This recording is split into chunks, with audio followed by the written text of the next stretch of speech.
All right, welcome to The Explainer. Today we're diving into a place that is equal parts high reward and high chaos. Egypt. It's a country packed with this incredibly rich history, unbelievable food, and absolute bucket list sites.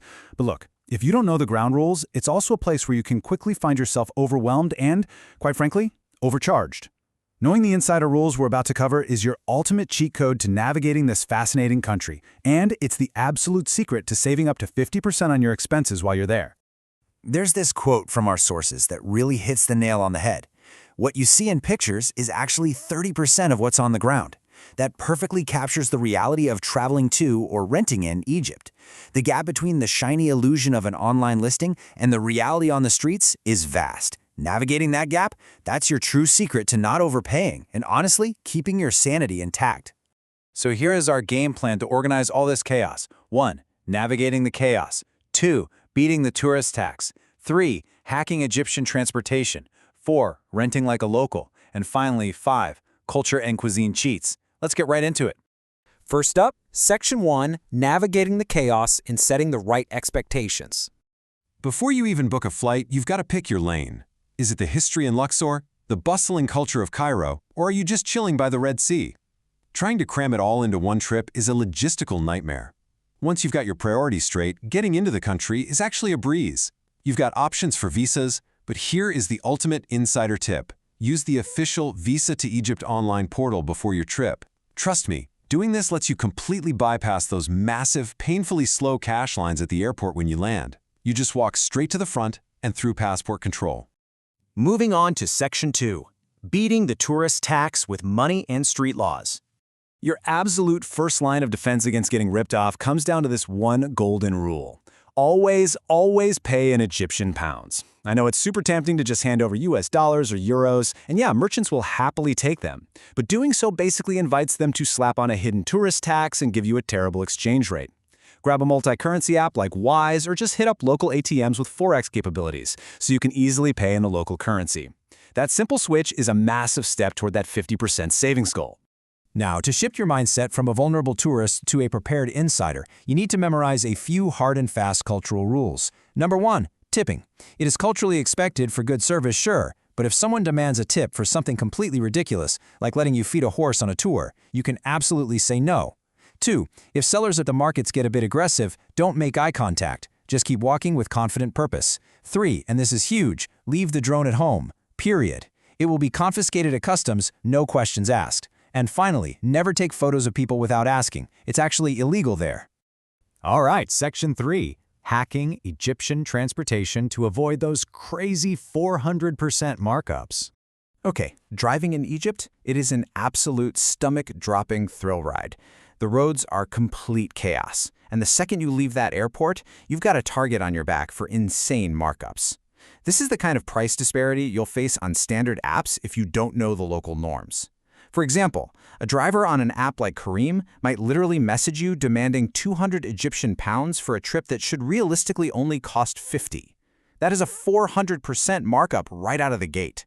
So here's what you do. You completely ditch the standard ride apps and download InDrive. This app is a game changer because you basically bid on your ride. You see a reasonable fare, you put in your offer, and drivers bid to accept it. You lock in a fair price up front. And because InDrive has a super strict code of conduct, it completely shields you from any surprise haggling once you're in the car.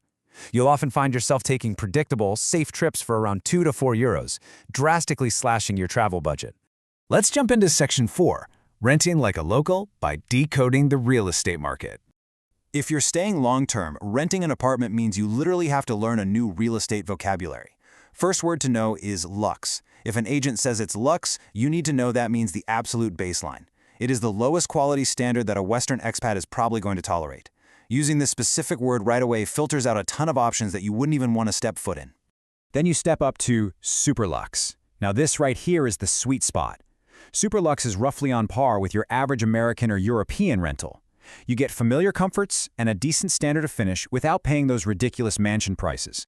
And finally, at the top, you've got Ultra Super Lux. This is the absolute highest quality standard available, featuring top-tier premium finishes. The takeaway here?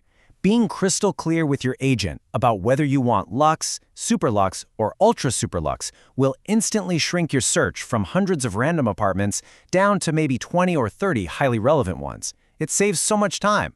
Now brace yourself for a bit of culture shock when it comes to the plumbing. Western bathrooms are dry environments with fully enclosed showers, right?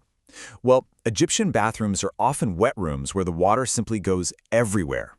If you want an enclosed shower, you have to specifically ask for an apartment with a kababin. Oh, and actually, don't be surprised when you walk into the kitchen and see the washing machine sitting right next to the oven. It sounds crazy, but that's completely standard practice there.